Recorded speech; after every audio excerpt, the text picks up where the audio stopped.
My friend warned me about this Ouija board. I should have listened. It's just a game. That's what everyone tells you, right? It's a piece of cardboard with letters and numbers, something you can buy in the toy aisle next to Monopoly. There's even a scientific explanation for it, the ideomotor effect. The theory is that your own subconscious mind makes tiny, involuntary muscle movements that push the planchette around. You think you're talking to spirits, but you're really just talking to yourself. I used to believe that. I honestly did. It was a comfortable, rational thought that kept the world from being too scary. But then I brought one home. And I can tell you, whatever was moving that little plastic heart, it wasn't me. My friend warned me. She looked me right in the eye and begged me not to take it. She told me every time she and her sister used it, the same name would come through, and it wasn't friendly. I just laughed it off and called her superstitious.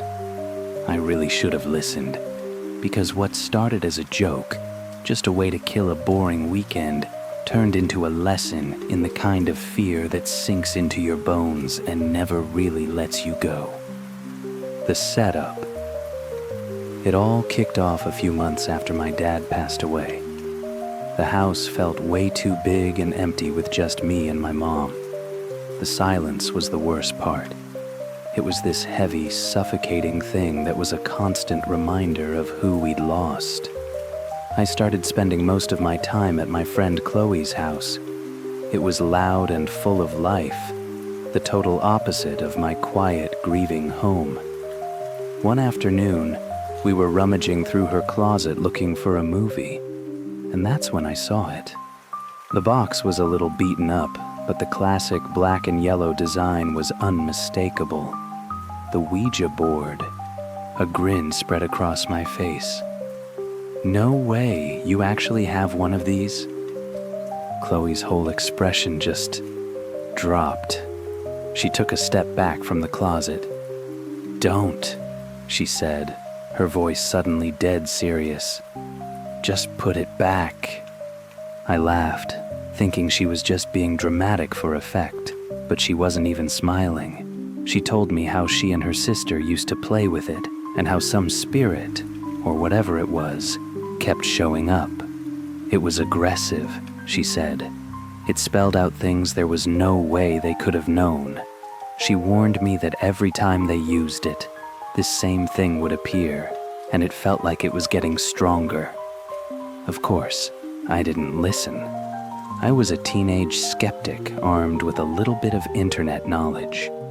I'd read all about the ideomotor effect, how it was just our own subconscious muscles moving the planchette. It sounded perfectly logical, a neat explanation for a spooky party game.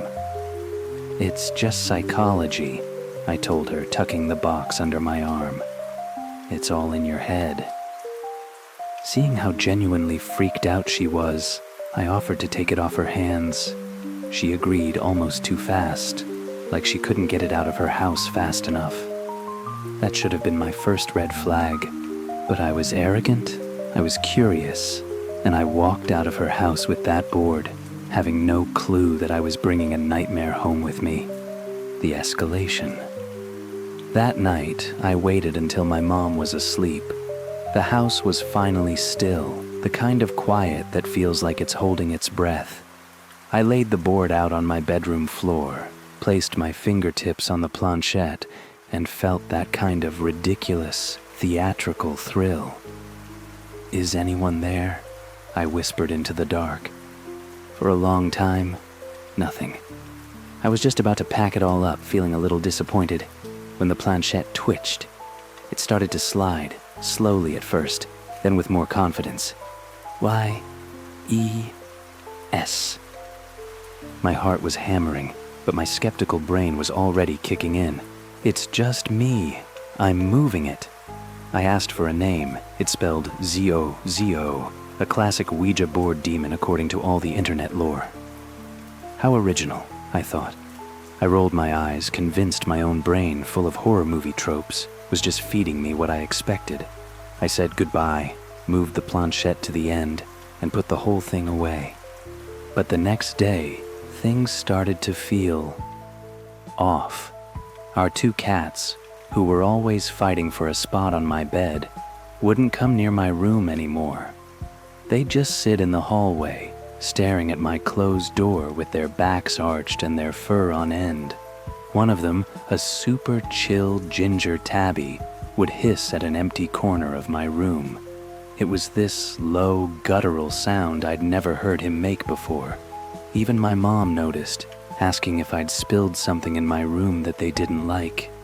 I just shrugged, but this knot of unease was tightening in my stomach. Then the subtle stuff gave way to things I couldn't deny. I'd come home from school and find my bedroom door firmly shut, even though I always left it open.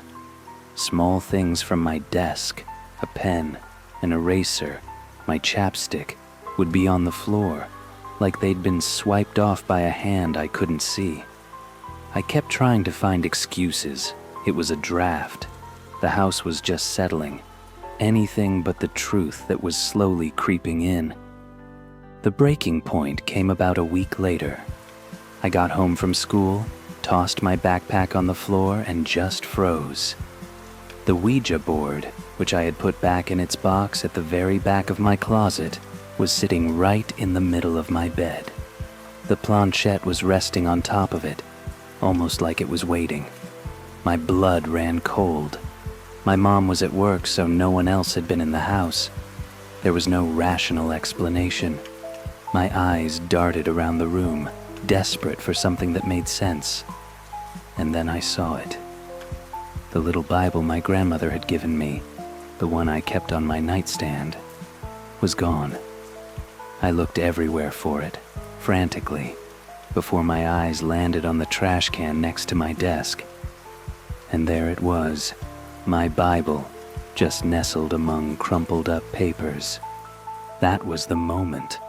All that intellectual skepticism just shattered. The ideomotor effect couldn't explain this.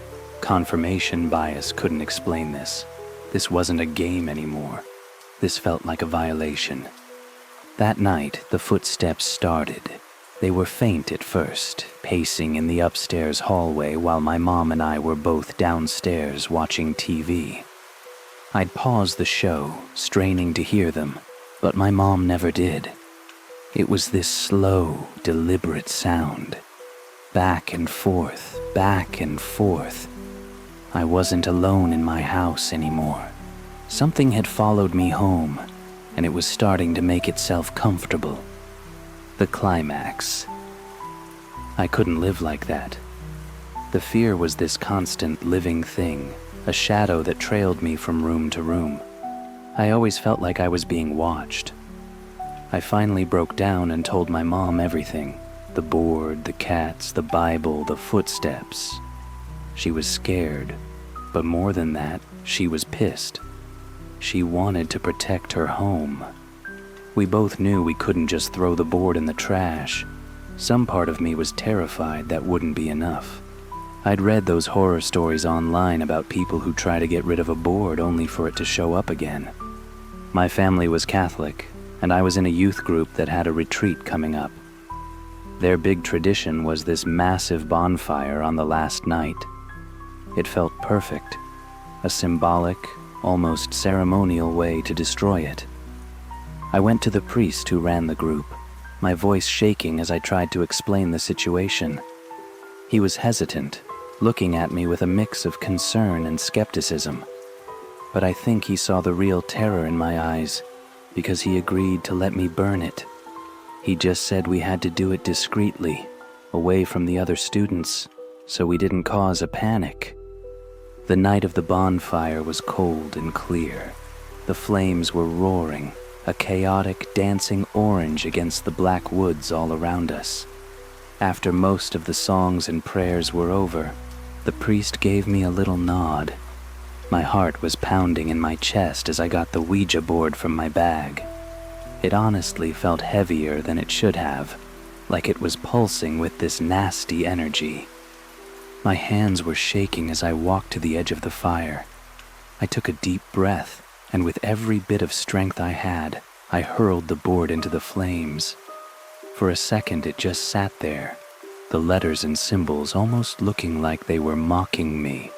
Then the edges started to curl up and turn black. The plastic planchette began to melt, twisting into this grotesque shape. And then it happened. From the pitch-black woods surrounding the camp, a scream just tore through the night. It wasn't a human sound. It was this high-pitched, piercing shriek of pure agony and rage. It was a sound that felt like it was ripping the air apart. Everyone around the fire just froze. The happy chatter died instantly. All you could hear was the crackling of the fire. The scream echoed for what felt like forever before the darkness just swallowed it up. The priest, his face pale and obviously shaken, immediately started reciting the Lord's Prayer, his voice loud and firm, like a shield against whatever we had just heard.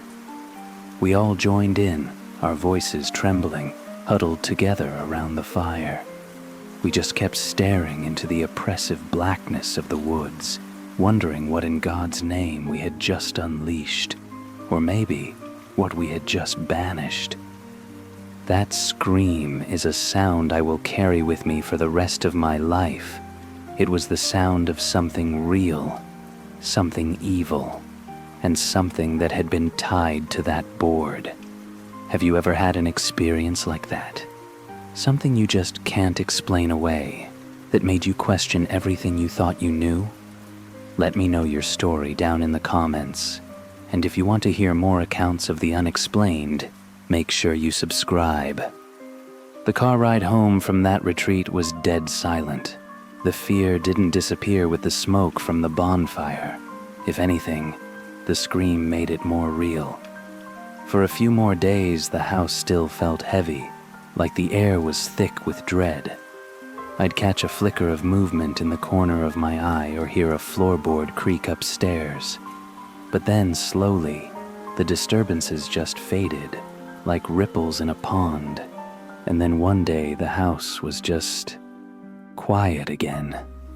The cats started sleeping on my bed again, the hallways were silent, and that awful feeling of being watched was finally gone.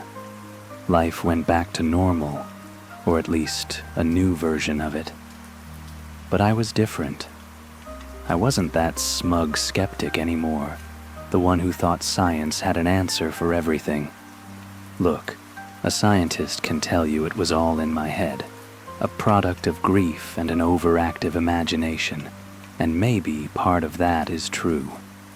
But they weren't standing by that fire with me. They didn't hear that scream come out of the darkness. Some doors, once you open them, are incredibly hard to close again. I know I got lucky. I burned the board, but I'll never forget what I invited into my home. So if you ever see one of those boards, tucked away in a closet or sitting on a toy store shelf, just remember my story. Remember my friend's warning. It might look like a game. It might even feel like a game. But you never ever know who or what is playing back. Thank you for watching Fear Files Real Nightmares. Until next time, keep your lights on and your doors locked.